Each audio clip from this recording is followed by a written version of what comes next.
Assalamualaikum, wahai perusak alam. Perjalanan, kali ini kita akan menjelajahi keindahan Gunung Lawu melalui basecamp Cemoro Sewu. Salah satu basecamp yang konon, katanya paling pendek dengan waktu tempuh paling singkat, sekaligus paling wisata. Mei 2024 tepat tengah hari yang cerah atau terik lebih tepatnya, kami memulai perjalanan dari Pulau Garam, Madura. Sesuai rencana yang sudah disusun dan dirundingkan dengan semua anggota tim sebelumnya, kami pun berangkat mengendarai mobil tanpa tergesa. Di sela perjalanan tak jarang kami berhenti untuk istirahat.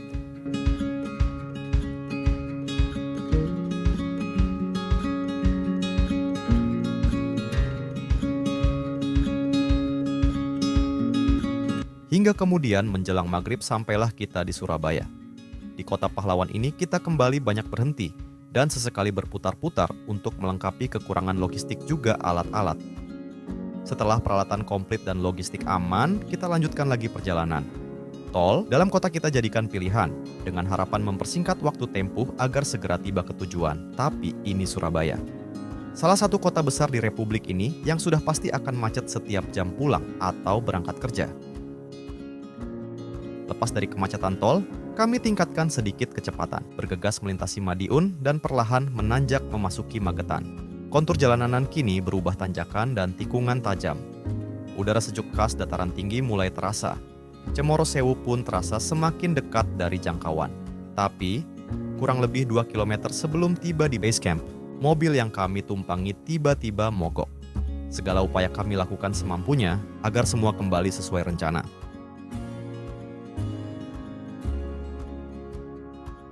1 jam kurang lebih kami memberi jeda mesin agar dingin dahulu. 1 jam berlalu, akhirnya kami mampu melanjutkan perjalanan yang kami tuju. Tepat pukul 3 dini hari, kami tiba di basecamp Cemoro Sewu. Tanpa menunda kami langsung registrasi mengurus simaksi. Setelah beristirahat sebentar, kami packing ulang sambil menunggu waktu subuh tiba.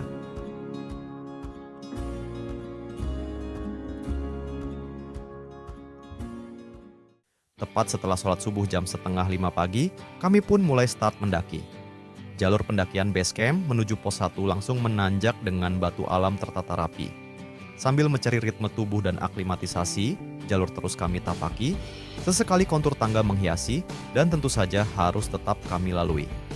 Jalur batu rapi seperti Macadam ini memiliki kelebihan dan kekurangan. Satu sisi lebih aman dan pasti, di sisi lainnya kontur jalur seperti ini juga tak jarang cenderung membuat kaki cepat letih.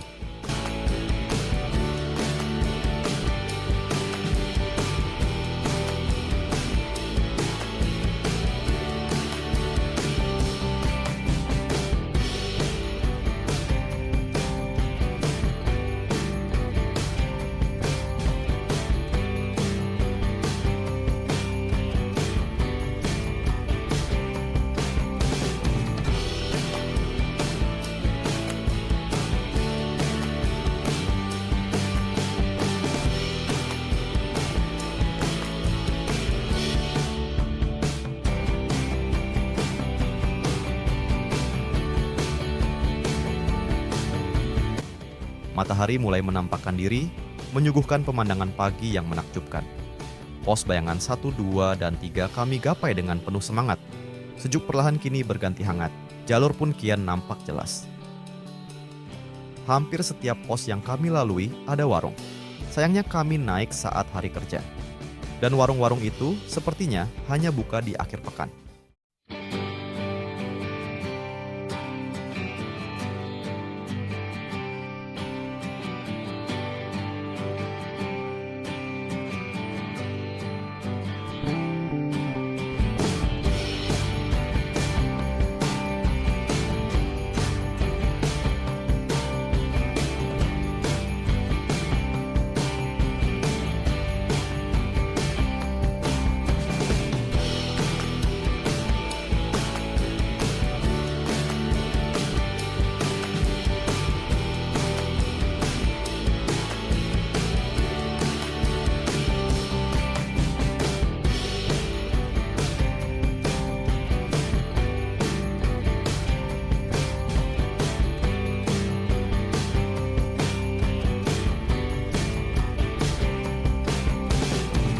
Setelah sekitar 75 menit lebih kurang, Sekitar jam 6.45, kami tiba di pos 1.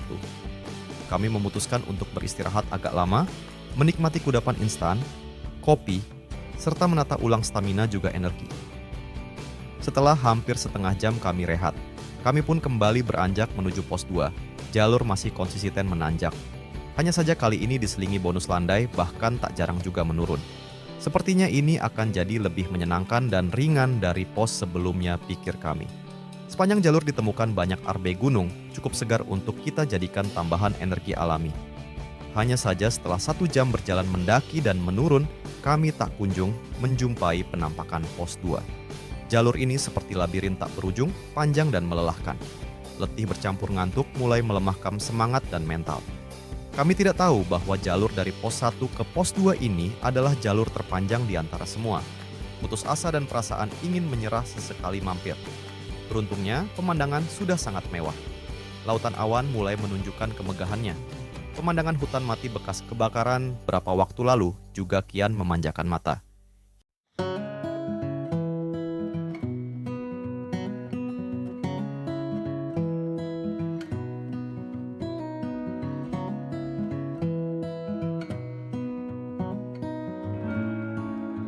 Sepanjang pos 1 ke pos 2, kami banyak sekali berhenti. Bahkan sesekali terlelap ketiduran sejenak saat menemukan posisi bersandar enak. Dengan background anggota tim yang berasal dari tongkrongan sehari-hari, dan memang satu frekuensi kami terus berusaha untuk selalu saling melengkapi. Karena pada di titik seperti ini, tak ayal kesolidan tim diuji dan diuji.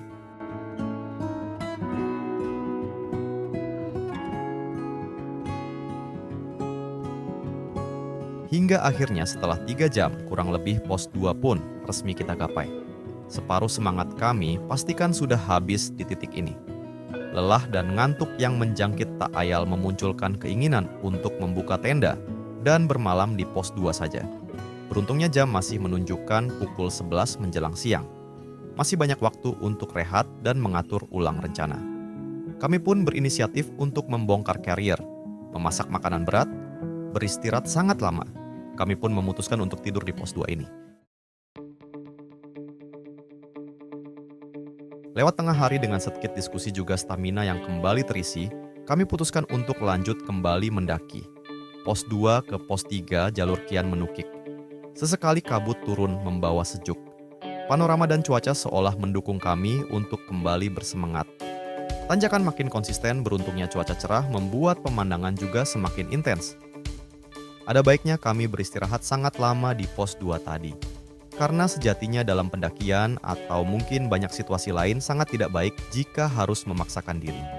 Ada kalanya kita memang sewajarnya berhenti sejenak menarik nafas panjang sambil memikirkan dengan tenang langkah apa yang terbaik untuk dilakukan kemudian.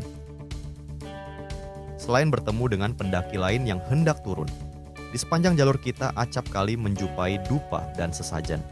Ini tidak mengagetkan mengingat status Gunung Lawu yang menyandang salah satu gunung keramat di tanah Jawa. Di beberapa titik jalur pendakian via Cemoro Sewu ini akan banyak ditemui situs-situs pemujaan. Karena selain untuk wisata Gunung Lawu juga merupakan tujuan ziarah bagi kelompok abangan.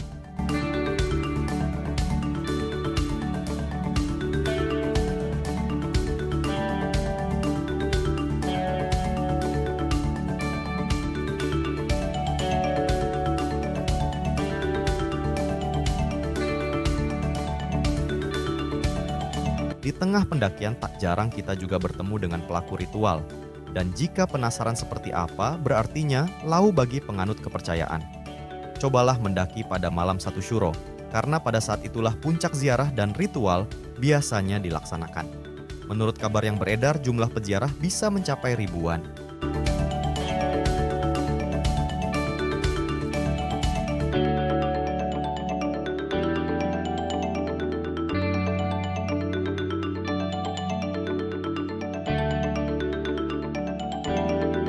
Setelah mendaki dan terus mendaki sekitar jam setengah 2 siang, kami pun tiba di pos 3 Watu Gedek. Di pos 3 ini ada sumber mata air, ya walaupun kami juga baru tahu nanti setelah turun. Di pos 3 kami istirahat sejenak, dan kemudian lanjut tancap gas menuju pos 4.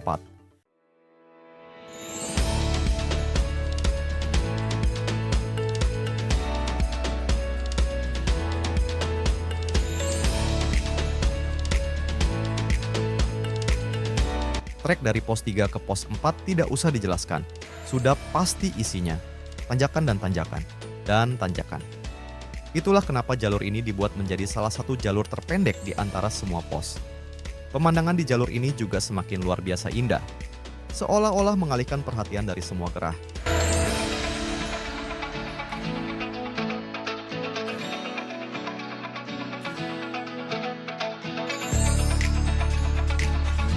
Bukan hanya logistik, pastikan fisik dan mental sudah disiapkan dari sebelum pendakian. Tidak ada salahnya berolahraga secara rutin sebelum melakukan pendakian. Agar tubuh tidak kaget ketika dihadapkan dengan rintangan, bagaimanapun tubuh yang bugar akan membuat kita lebih bisa menikmati perjalanan.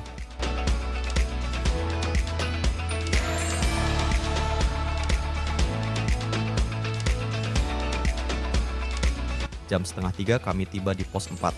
Dan dari sinilah puncak eksotisme Lawu dimulai. Andai di pos ini tidak dilarang ngecamp, mungkin kami akan memilih ngecamp di sini saja. Sayangnya pos 4 ini rawan longsor. Jadi selain tidak boleh nenda, para pendaki juga dihimbau untuk tidak terlalu berlama-lama di pos 4 ini. Ya, walaupun sulit juga sih jika harus bergegas. Jika cuaca sedang mendukung di waktu yang tepat, pos 4 Lawu via Cemoro Sewu ini, pemandangannya asli nggak ada obat.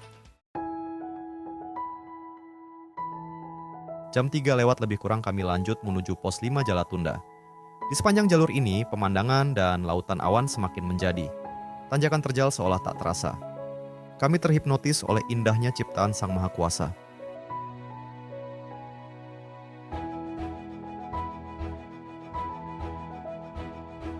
Betis sudah mulai pegal, lutut pun mulai bergetar. Untungnya, sepanjang perjalanan kami terus terpukau. Sering sekali kami berhenti, bukan hanya karena capek, tapi memang setiap meter dari pos 4 ke pos 5 ini, pemandangannya sangat dahsyat. Subhanallah.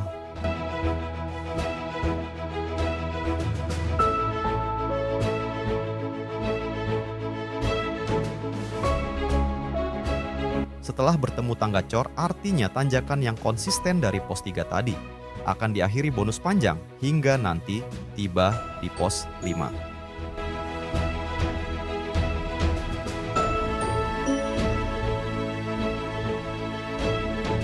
Di area landai menuju pos 5, ada sumur keramat Jalatunda.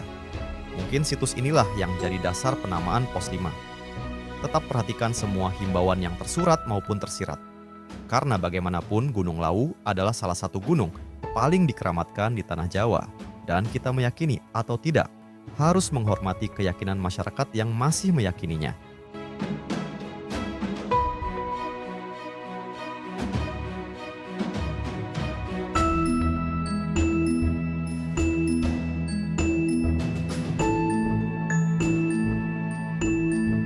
Senja menjingga ketika kita tiba di pos 5 Jalatunda.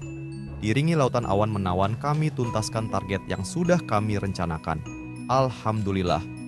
Namun, setelah mempertimbangkan stok air yang kami bawa tersisa sedikit saja, kami pun memutuskan untuk lanjut berjalan menuju pos 6 Sendang Derajat. Karena di pos 6 Sendang Derajat ada sumur keramat yang airnya bisa kita manfaatkan.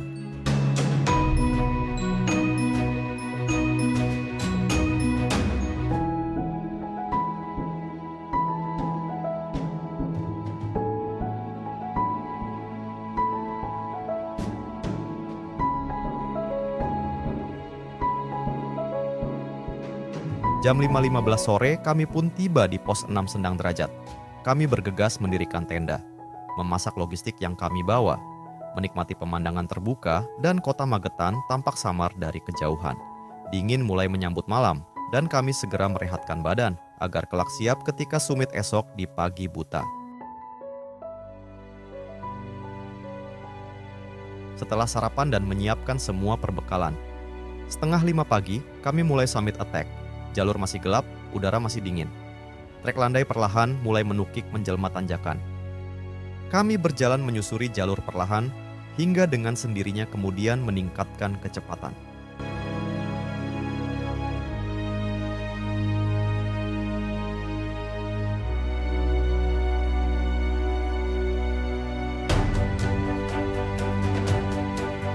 "20 menit berlalu kurang lebih. Nyaris tepat di tengah leher Gunung Lawu ketika langit di ufuk timur mulai memerah, Kami berhenti sejenak menyaksikan Arunika.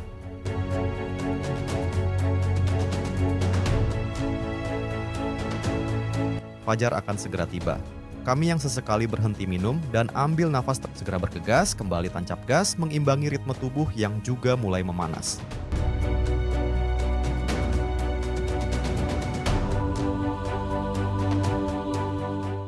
Jam 6 pagi kurang ketika kami tiba di puncak Hargodumilah. Seperti para pendaki kebanyakan, kami menikmati puncak dengan selebrasi, foto-foto, dan tentu saja mengucap syukur karena sudah sampai dengan selamat di puncak Lawu. Seperti pengalaman yang sudah-sudah, haru, bangga, dan takjub tidak pernah absen, bercampur adukan emosi dan ego yang membuncah setiap kali sampai di puncak.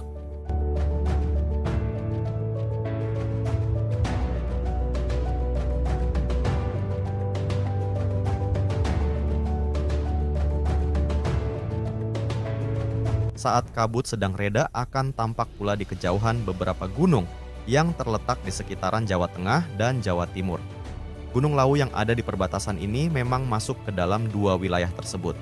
Itulah sebabnya Tugu Triangulasi di puncak Hargodumilah bukan hanya berfungsi sebagai penanda puncak tertinggi Lawu saja, tapi juga merupakan patok tapal batas antara Provinsi Jawa Tengah dan Jawa Timur.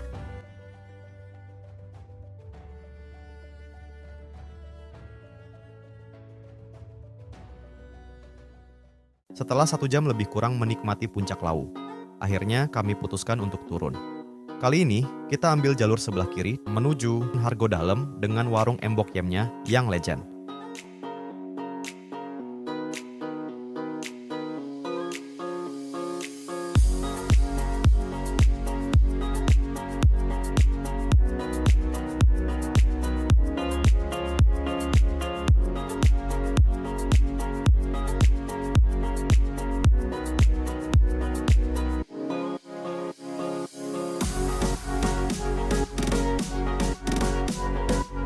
Sekitar 40 menit dari puncak, kami tiba di Hargodalem.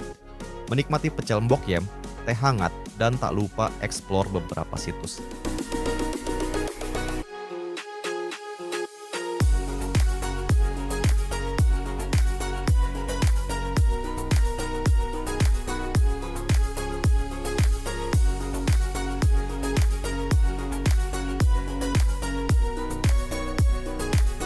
Hargodalem adalah situs pertama yang kami tuju. Situs yang diyakini sebagai tempat peristirahatan Prabu Brawijaya V dari Majapahit ini tak jauh jaraknya dari warung Mbok Yem. Di belakangnya ada istana atau rumah botol yang sayangnya tak sempat kami dokumentasikan. Di sebelah rumah botol ada rumah joglo kuno. Menurut beberapa artikel, rumah joglo ini adalah penginapan para abdi dalam Keraton Solo ketika menghadiri ritual di Hargodalem atau Sendang Derajat. 1 suro biasanya ritual itu diadakan.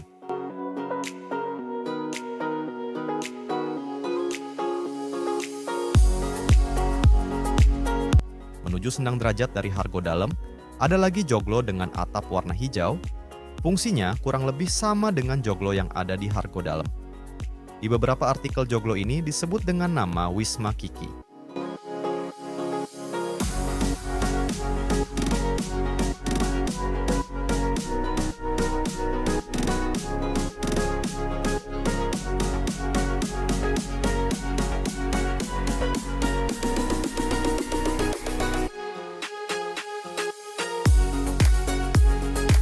Lima 15 menit dari Hargodalem kita tiba di Sendang Derajat. Di pos ini ada beberapa situs lainnya. Goa-goa kecil, petilasan, dan tentu saja sumur keramat Sendang Derajat. Di pos Sendang Derajat ini juga ada warung dan musyola.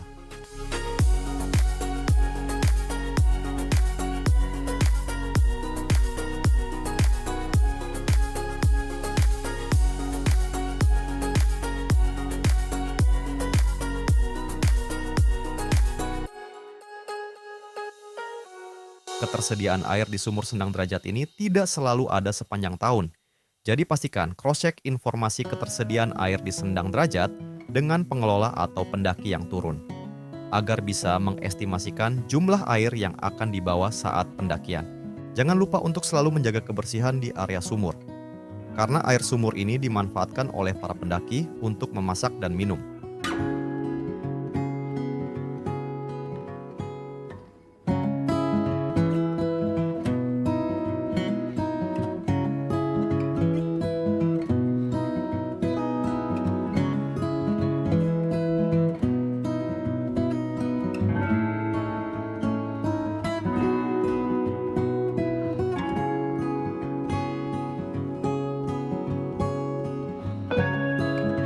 Jam menunjukkan pukul 10 ketika kita memutuskan untuk membongkar tenda dan berkemas.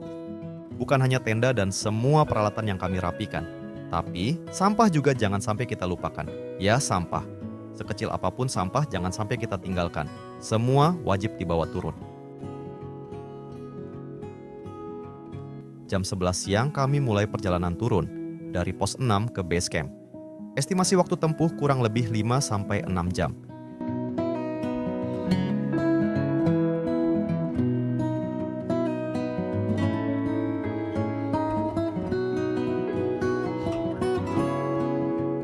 Meskipun tidak seberat perjalanan naik, perjalanan turun juga tetap rentan terhadap cedera. Selalu waspada dan tetap fokus, karena dalam pendakian tidak pernah dikenal istilah ceroboh dan gegabah. Tetap awas dan selalu berhati-hati.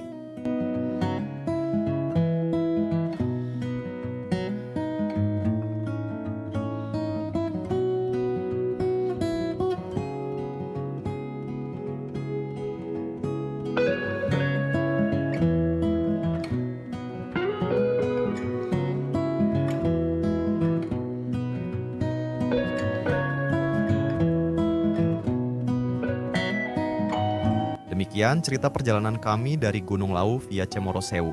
Sampai jumpa di perjalanan lainnya. Terima kasih sudah menonton. Jangan lupa like, comment, subscribe. Dan jika dirasa bermanfaat, boleh juga dibantu share video ini ke komunitas kalian. Jangan re-upload ya guys. Selalu ingat dan jangan sekedar diingat. Jangan meninggalkan apapun kecuali jejak, jangan mengambil apapun kecuali gambar, dan jangan membunuh apapun kecuali waktu. Salam lestari dari kami yang bukan pendaki. Karena kami hanya turis gunung. Wassalamualaikum warahmatullahi wabarakatuh.